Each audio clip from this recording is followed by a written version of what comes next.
What's up, Tar Heel fans? This is Taylor Vippolis, and you're either listening or watching my podcast that is a part of the Inside Carolina Podcast Network. Quick note before we get started today, if you aren't already, be sure to subscribe if you're listening on Apple Podcasts or watching on YouTube so you never miss out on any content that IC puts out. And if you could do us a favor, go ahead and leave a review. It's something that takes hardly any time, but as a staff, we at Inside Carolina would appreciate it. With that out of the way, we've got a Tar Heel joining me on the podcast today from ESPN. It's Charlie Hulme, class of 2011, who's a part of the Le Batard and Friends network. Charlie, how are you doing today? You got a beautiful background for anybody that's watching on YouTube of Western North Carolina. So how's it going over there? This place is amazing. I'm, I guess, temporarily, hopefully permanently out in Western North Carolina. My family has a place over in Cashers, but the good people at Western Carolina University have allowed me to use this gem of a facility that has faster internet than I've seen any facility anywhere. So I got to shout out Chad, Rory, and Noah for setting me up here. This place is amazing. So come visit Western North Carolina. Come out to Cullowhee. You'll love it out here. You've got a podcast on the network where you cover The Challenge, the #1 challenge podcast on ESPN. It's The Challenge, for anybody who doesn't know, is an MTV show. So to start the podcast, I've got a two-part question for you. One, how would you explain to Tar Heel fans what The Challenge is for the people who have never seen the show? And two, what former or current Tar Heel would you like to see on The Challenge? Because I know you're a big Challenge guy. Absolutely. So it's kind of funny how this podcast started. Really, it was born out of quarantine where we didn't have any live sports as to start it out. And we were all kind of looking, anyone who's in production and media is looking to kind of do something creative or different during this time to kind of make use of it. And so it's myself, Billy Gill, who I'm sure a lot of people know from the Le Batard show, Charlie Kravitz, who produces Highly Questionable, and Elizabeth Fearman, who does a lot of marketing stuff for ESPN, said, hey, let's do a podcast focusing on this show, which is basically, Charlie Kravitz calls it the fifth major sport in America. It's got lots of athletic elements of it, but there's, it's a reality show. So you have, all the drama, they're all living in the same house all the time. So we looked at this and we said, let's cover this like a sport. And at first it was kind of, a bit of a silly show, but then we got about 5 episodes in, we started getting some really, not only great guests, but guests that had amazing athletic backgrounds. And so digging into that's been a lot of fun for us. And, we're just kind of enjoying covering something now. I know live sports are coming back, but it's been, hopefully it extends even past that. So this show, there are a lot of the physical elements. They're conducive to, obviously anyone who has an athletics background, but if you are big and physical, especially on the male side of things, you will do well in this show, in this format. So when we initially talked about this, first person that came to mind was a guy who played defensive end when I was in school at Carolina, Robert Quinn, because that dude would demolish. There's a guy on the show who played tight end at UT Chattanooga who's like 6'5", 240, and every guest that comes on our show is like, this guy's a monster. Like, you do not want to see him in any physical elimination.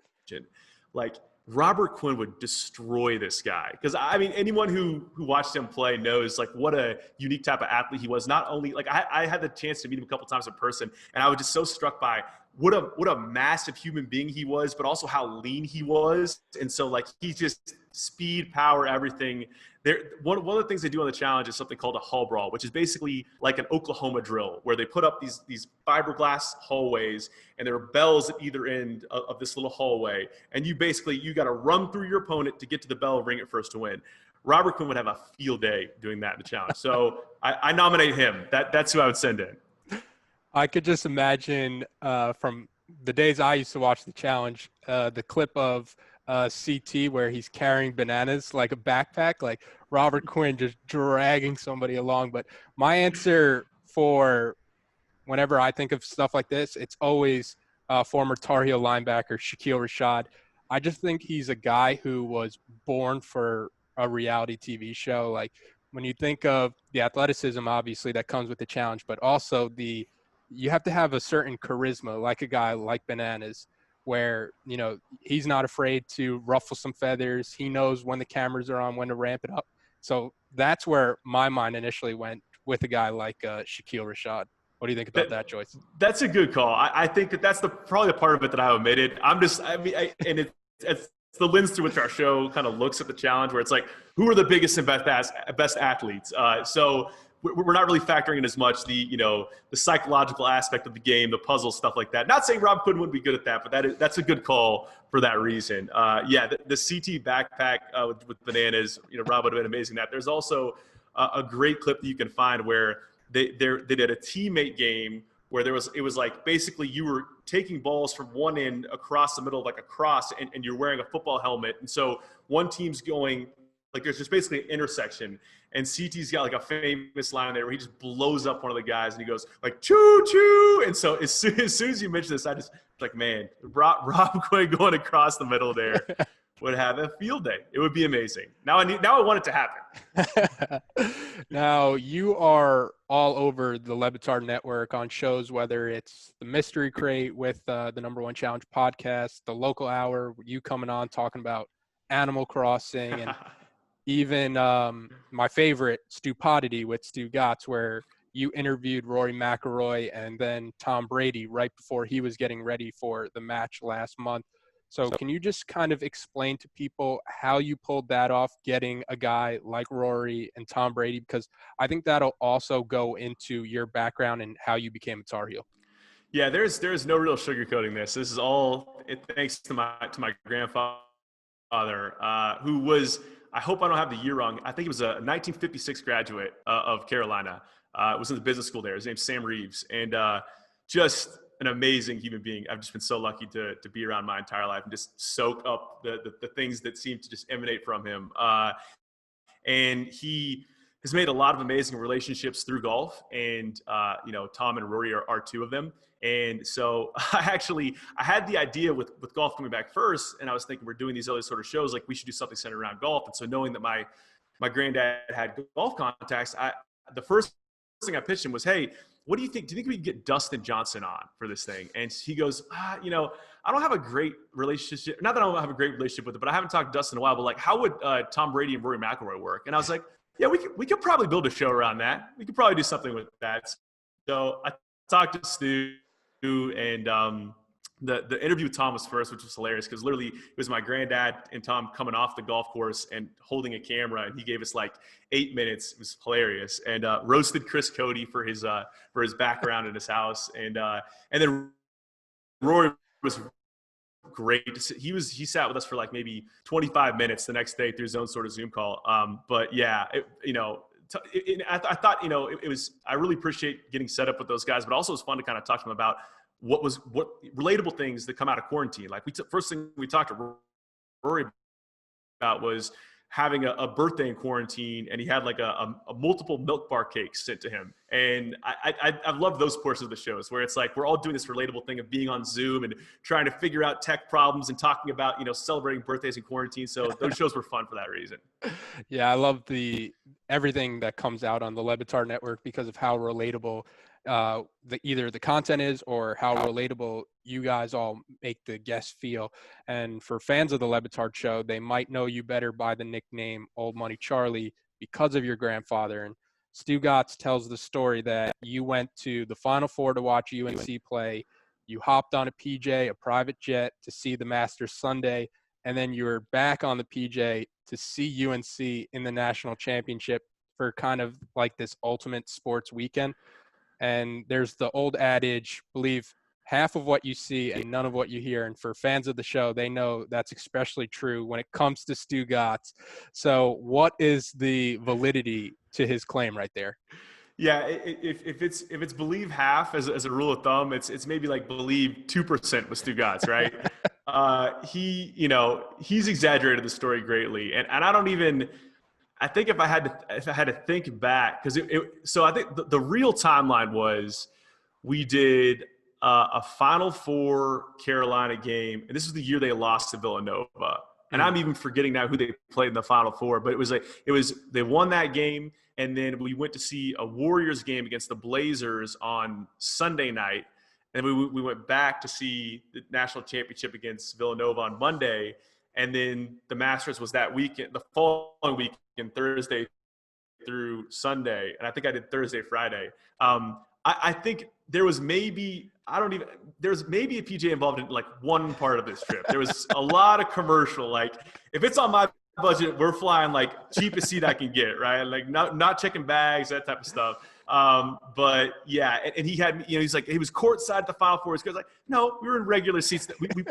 I will admit, we were courtside at the Warriors-Blazers game, and Steph Curry is another golf buddy of my granddad's, and that was yet another insane moment where, like, Steph's in the zone, warming up, going through all of his sort of routines, and spots my granddad, and, like, comes over, seeks him out, like, daps him before the game, and I'm just like, who is this guy? Like, I learn a new thing about my granddad every day, so that was a pretty amazing week for sure. That's awesome to hear. Now that the audience has gotten to know you a bit better, let's move on to the main topic we're covering today. It's a fun hypothetical that I put out on Twitter a while ago. It's if you could trade any school in the ACC for a school in another conference, what move would you make? You don't have to worry about fairness. It's like when you used to play those old sports games and you would turn on 4 straights to just kind of load up your team. So, when these are all factors that you have to consider: academic prestige, athletic success, the fan bases, the home atmospheres, how fun a road trip would be there. So these are all things you got to keep in the back of your mind. So sounds easy enough, right? Yeah, absolutely. Let's dig into it. All right. So first we're going to go through some of the ones people submitted on Twitter and give our thoughts on them. And if we go over one of the schools that we would have chose to send in or send out, you can mention it there. But the most popular one by far was trading in Maryland. And Stephen Lord said Boston College for Maryland. Jonah Lasaya said Pittsburgh for Maryland. And Mike Fortuna said Louisville for Maryland. So what do you think about the overall concept of bringing Maryland back to the ACC? Before I get in that, I think Mike Fortuna is a Le Batard Show fan. I recognize that name somewhere. So sure. shout out to you. I would say so I agree with I think that Stephen Lord, who said he's trading out Boston College. I think that's probably the layup for everybody. If you're a Boston College fan, I'm really sorry. I think it's interesting because I think the idea with Boston College is corner the Northeastern market, right? In the same way that, theoretically Syracuse does that same sort of thing. And I think the miss there maybe is, and it's by no fault of Boston Colleges, but it seems like the Northeastern college environment is pretty fragmented, and there are all these different schools. Maybe you have people from certain families who went to a school forever, so they choose that way. And also I think that the athletics of those schools aren't necessarily elite, and so maybe the fan allegiances go more towards the 4 pro sports franchises that obviously have a rabid fan base. So I think you definitely swap out Boston College, and then I'd say for Maryland, I mean, the 2 layups obviously are bring Maryland back and make Notre Dame a full member with football, right? I don't hate it. I think Maryland gives you a mid-Atlantic presence. I don't know if you want me to get into like my pick right now, but I would say, yeah, I have no objection to that. But I was thinking I got a little more creative with my school that I'm bringing in. All right. Let me just cover the Maryland aspect, and I might touch on the Boston College aspect too. But my first thought with Maryland was it was just a lot of nostalgia, where people are like, we just want the old ACC back. But the more I started thinking of it, Maryland has been one of the most fun teams to watch in college basketball the past couple of years, with a guy like Anthony Cohen, Jalen Smith. I think Coach Turgeon is just a guy who is always going to keep Maryland as a competitive team. But then you start thinking about them being the football aspect of it, and you're basically getting a bottom tier Power 5 school when it comes to Maryland. They have had 1 winning season since joining the Big Ten. So it's a tough ask to bring them back into the ACC. They just don't really seem like they have much direction when it comes to football, but they do offer a lot when it comes to basketball, and it would be exciting to get them back. You get the SVP factor in and bringing a big name like him. And then just quickly going back to Boston College, somebody else mentioned it earlier before. I have it written down here, but he was like, I'll help Boston College pack their bags for them, because they offer next to nothing when it comes to football or basketball. For football, it's been like 15 years since they were that perennial top 25 team. And the best Boston College moment I can think of the past 10 years is the clip of Steve Adazio in the bleachers where he's like, what's better than this? Guys being dudes. What's better than this? Guys being dudes. So it's like, then you factor in, it's not really like, Boston is a fun city to go to, but it's not a fun atmosphere for fans and, their home court advantage. And for people who are watching, who are listening, I'm doing the air quotes when I say home court advantage, because their home court advantage is basically they're lulling you to sleep. So I could see a scenario where you trade Boston College for a Maryland. Yeah, I have no objection with I'm glad someone put it used the stronger words than I would have. But yes, if you need help packing Boston College's bags, I'd be happy to find some time in my schedule. Yes, absolutely. Yeah, and Maryland is also, when you're looking, I was also looking at the best national universities from US News, and Maryland is the 64th best university. So you are getting a little bit of academic there. What did you think about sending Louisville out? Because let me just read you the best national universities from the ACC and where they rank, and then I'll mention Louisville. So you have Florida State 57th, Virginia 28th, Duke 10th, Georgia Tech 29th, NC State 84th, Syracuse 57th, Notre Dame, you get the asterisk because they're not technically in for football, but it's 15th, Clemson 70th, Miami 57th, Boston College 37th, Virginia Tech 74th, Wake Forest 27th, Pitt 57th, North Carolina 29th, Louisville 192nd. I mean, no disrespect to the compilers of this guidebook of college. Like I'm certain I bought your book and thumbed through it as I was hoping to make a college decision. So you have my money at some point along the line. But I think, at least for me, and maybe I'm taking this too much from a sports perspective, but Louisville gives you very solid to good basketball, right? I mean, they have, whether or not that the program legacy is tainted by Patino or whatever else, like it's a pretty solid program and kids, are still inclined to go there.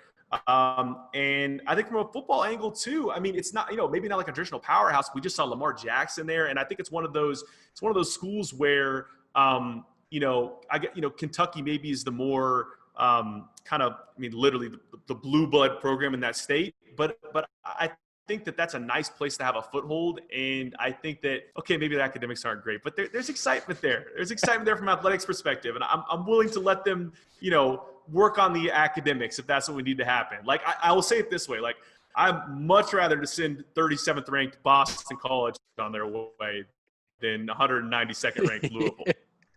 Yeah, I think Louisville, like you mentioned, Louisville's, what they bring on the athletic fields is enough to offset their academic ranking. You have guys like Peyton Siva, Russ Smith, Donovan Mitchell, Jordan Nwora, and Chris Mack has done a fairly good job, except for that one game against Duke where they choked like a 20-point lead or whatever, where Zion was just hawking them down. And then football, like you mentioned, I think Scott Satterfield is the right guy for a program like that, where if UNC doesn't hire Mac Brown, I think Scott Satterfield would have been a nice choice because he does have them trending. So I'm with you there. Moving to the next trade, somebody suggested, it's Andre Smith, former Tar Heel linebacker. I don't know where he's coming from this one, but he's sending out Pittsburgh and he's bringing in UCF. Oh, He's a Florida guy. Yeah, I get it. Like, there's a little bit of the UCF recency bias, which, hey, look, I'm here to accept creative suggestions. Like, let's think outside the box here. I think that, hey, I'll say it, like, that's interesting from the perspective of, you have Florida State, you have Miami. Maybe UCF isn't a historical power, but the program is trendy, at least now, for kids who are in high school and the recruits. And so maybe you give them some regional rivals, especially in the central part of the state, and maybe it becomes for lack of a better term, I can see that angle. Yeah, I kind of like the thought of UCF now. Going back to their academic ranking, it's 166. But again, if you're good on the field, I'm willing to look past that to a certain extent. They kind of have that like little brother feeling right now, where they're just looking for that chance to prove themselves against the big competition. So that's a game I'm really looking forward to. Yes. When North Carolina goes down to Orlando. And I've recently started to notice that the UCF fans, especially on this tweet, they were pretty loud in kind of saying that they felt that they belong in a conference like the ACC. So I think you're going to get a chance to see them play early September. Yeah, that's right. Hopefully if the season happens according to plan, but I think UCF is an interesting team to keep an eye on. Going to the next suggestion, Arnold Rothstein said Boston College, which we could all agree, for Penn State. So this is an interesting one. So, my wife played soccer at Virginia Tech, but she's from like the Lehigh Valley area in Pennsylvania originally. And so we were just, we were talking about this podcast, and she obviously is in the ACC. So I'm like, I'm curious what your opinion is. And she was like, I think Penn State would be a great ad. Like, and for me at face value, I'm looking at like the profile schools, and if you're showing me like a blind resume, do they look like an ACC school? I'm like the guy, the anime guy with the butterfly meme. Like, is this an ACC school? And so I think the thing about Penn State is at first glance it doesn't feel like that, but then you kind of dig into it a little more. And the other important part of the ACC is you have a lot of these schools that have just a depth of great programs across, both men's and women's sports, and Olympic sports and, non-revenue sports, whatever you want to call it. So Penn State is very much that way. I think they have like a super competitive volleyball program, good wrestling program, good women's soccer program.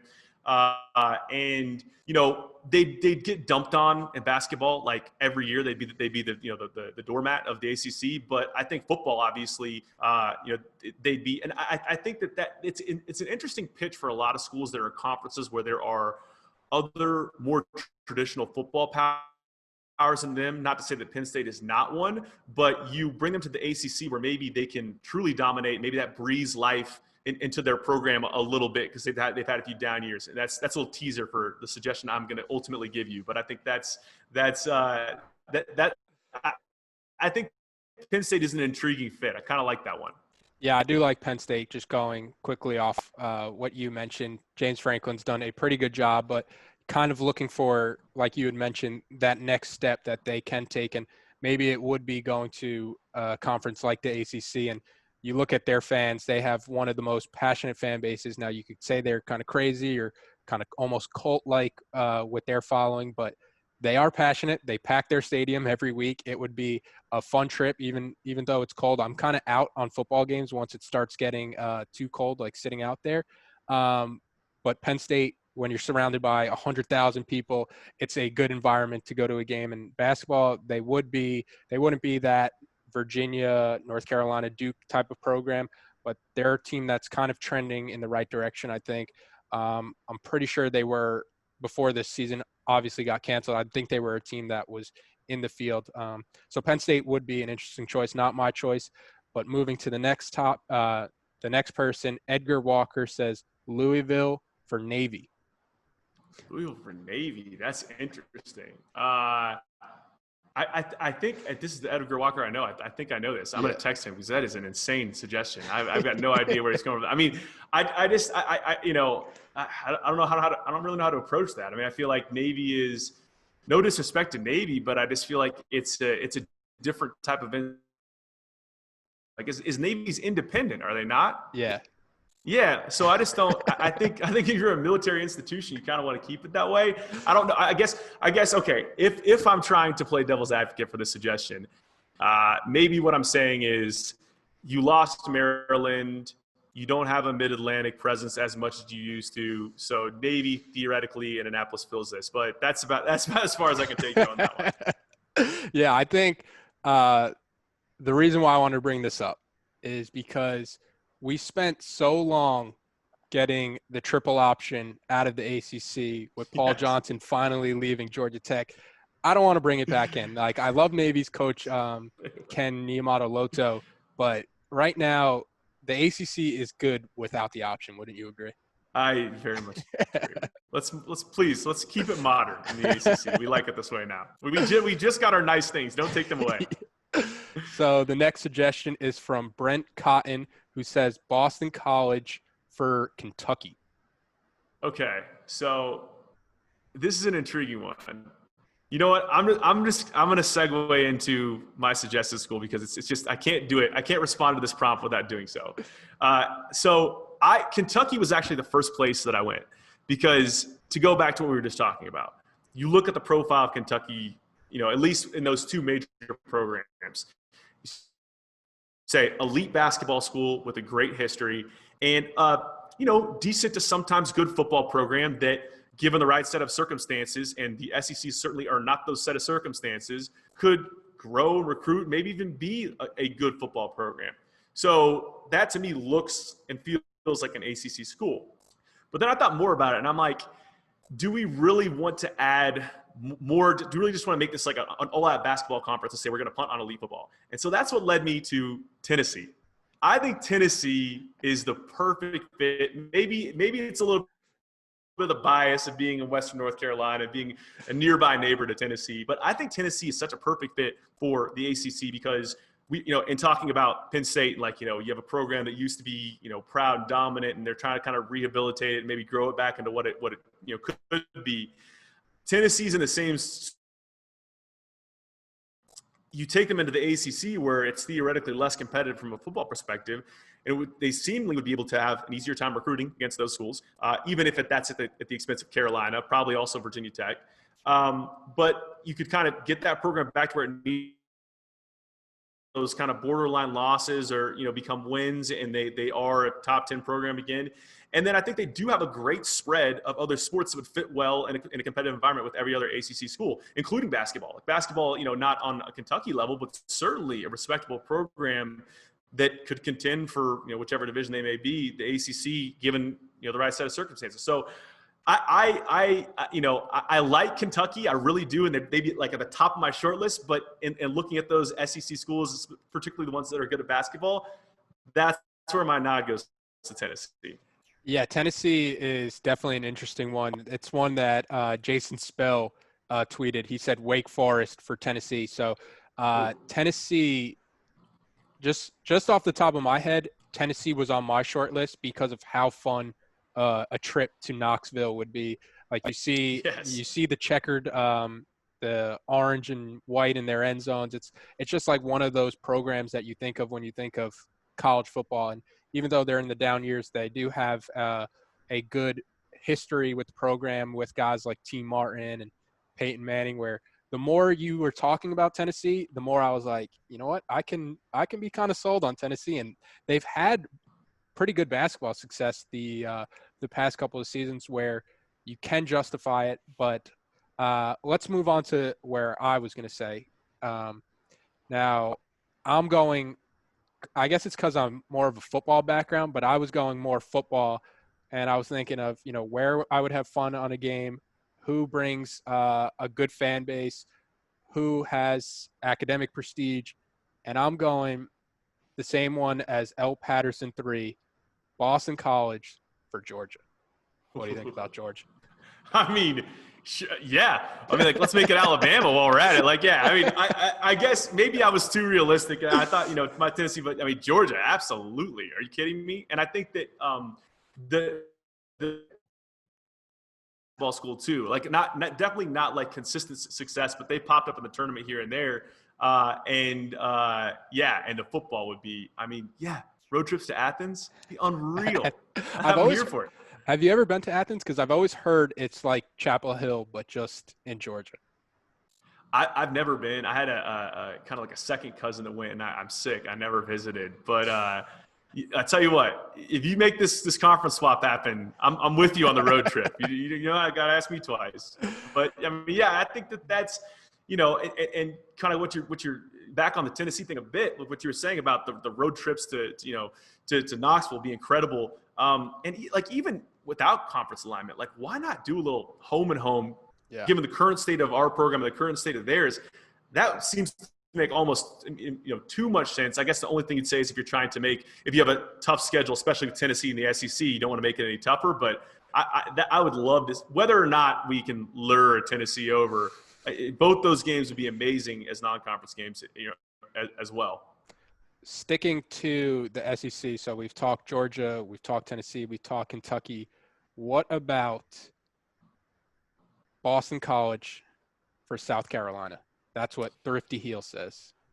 That's actually a really good one too. I mean, that's another one where and it's funny, like all these, a lot of these, schools that aren't like I guess you just think of it as there's no way you can remove them from the SEC. So like an Alabama or like a Florida or someone like that. So then when you start getting into these schools, they're like, yeah, they're definitely ingrained in SEC culture, but maybe not as much as some of the other ones. South Carolina is another one where pretty solid basketball program, has had great success in recent years. A football program that, has had success, but also has had some kind of tough luck playing against really tough SEC teams. You put them in the ACC, maybe they do a little bit better.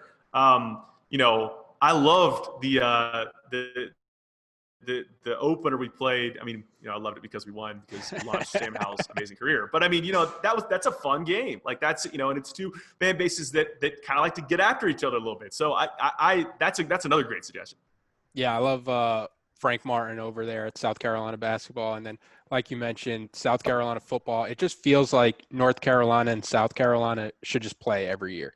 Yes. Start the year off, or maybe end the year with that game, because if you give South Carolina the option right now of who they play at the end of the year, North Carolina or Clemson, I'm pretty sure a lot of them would be saying, get us North Carolina, please. Yes. But after what Sam Howell did, it's like, be careful what you wish for. Exactly. I mean, I love Sam Howell so much. I'm probably like far too in on Sam Howell at this point, but I think that, yeah, I mean, we're going to be a problem for a lot of teams. I'll be sick if, understanding the circumstances. I don't want to make light of, how grave a situation we're in, but I mean, to lose, one of theoretically only 2 years we have left with Sam would make me very sad. So I hope in some way, shape, or form we can get that program on the field this fall. All right, I just want to take a quick break here so I can remind everyone about Johnny T-Shirt. Locally owned to Chapel Hill, Johnny T-Shirt has you covered for all things Carolina apparel. Father's Day is this Sunday, and unless you could make it there to Chapel Hill by Sunday, you've probably already missed that window to go to Johnny T-Shirt. But don't worry, Johnny T-Shirt will still be open after Father's Day, so you can return what you got your dad or that father in your life and get him something he truly wants, and that's more Carolina gear, whether it's athletic wear, jerseys, football shirts for this upcoming season. Johnny T-Shirt has you covered, and they've got the best customer service where you're getting the best price and the best customer service 24/7. And don't forget, Inside Carolina premium subscribers save 10% off their orders. What do you think about Gary Strickland tweeted in this trade, Miami for Florida? I mean, doesn't that just kind of feel like, you're 6 1/2 dozen the other? I just butchered that saying. I don't know what I was going for there, but just to me, it doesn't seem like there's a lot of difference there. And I do think, obviously Miami came from the Big East, right? So it's not like Miami's steeped in ACC tradition, but I do feel like Florida is that way in the SEC. And it's really hard to say, we're just going to tear all that up. I mean, counterpoint to that is it's what Syracuse did with the Big East. We've seen that with other schools that came over from different places. So it can be done. But to me, it just seems like you start to kind of grow some Miami rivalries. I mean, some of the memories we've had on the football field against Miami, in recent years have been great. So you're starting to kind of build that. And so swapping it for Florida feels like, I don't know, I guess. If you trade Florida in, I feel like you have to keep Miami. Just like keep more Florida rivalries.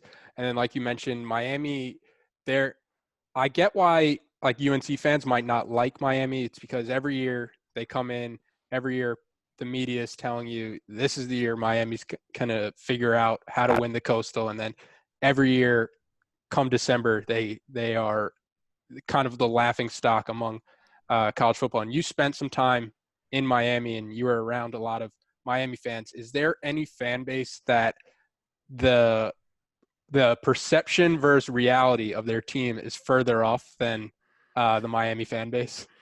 I mean, there are obviously like several out there that we could probably identify. I think, maybe I'm gonna go ahead and get in hot water with everyone. Texas, obviously, you could probably say that. Yeah. I hate to. I've just rolled out the welcome mat for Tennessee, and I don't want to damage that relationship now. But maybe you could say that as well. But yeah, Miami's a funny place. It's a wild place, and the year I lived there was is unlike anything else I've ever experienced. But Billy Gill, who is on the Levitard show and who's one of the co-hosts of our Challenge podcast, does this great like Peepo impression that I think kind of made some waves last year. And it's just such a great encapsulation of the Miami fan psyche where – and in some ways, I kind of love it because, I try not to be obnoxious, but that's the belief I have in Carolina football every single year, no matter how many times they hurt me or how many times they let me down. I'm like, we're going to be amazing this year. I believe in the guys on our team. And so you like that. But I do think that there's, you can admit, you can say, okay, maybe we're overmanned here. Maybe this game's going to be tough. Whereas Miami just thinks that, Michael Irvin's still running out to play every single Saturday. It's just not the case. It's just not the case. And Manny Diaz is trotting out the new Miami, and they lose 3 straight games. Duke, FIU, Louisiana Tech. The new Miami is here, baby. That one's still the funny thing about Manny Diaz is I don't know. I guess this was part of like his whole deal when they covered his games, but he was like a PA at ESPN. Like I think Manny and I did the same job at some point, right? And so it's just so I have such a hard time looking at him and thinking this guy could be an elite college football coach because just knowing what, like, I couldn't be an elite college football coach, so certainly Manny Diaz can't possibly be. So I don't know. I feel like the way he's gone about that program, building it, is a little odd to me at times. But I don't think he's going to be long for that job, unfortunately, for Canes fans. One of the last trade suggestions from fans, it's from Kay Oken. He says, Wake Forest for West Virginia. What do you think about bringing West Virginia in? West Virginia would be a great one. I know that, like, if you're an apologist for the state of North Carolina, you kind of have to defend Wake. And so I kind of feel that a little bit, but West Virginia really opens you up too. If you're talking about like rabid fan bases, I mean, a West Virginia Tech game every year would be insanity. I mean, and literally they had to stop playing the game for however many years. I went to the first one they had at FedEx Field after all these years without the rivalry with my wife, and it was nuts. And so I was thinking, like, wow, this would be a great add to the division. But yeah, so I mean that.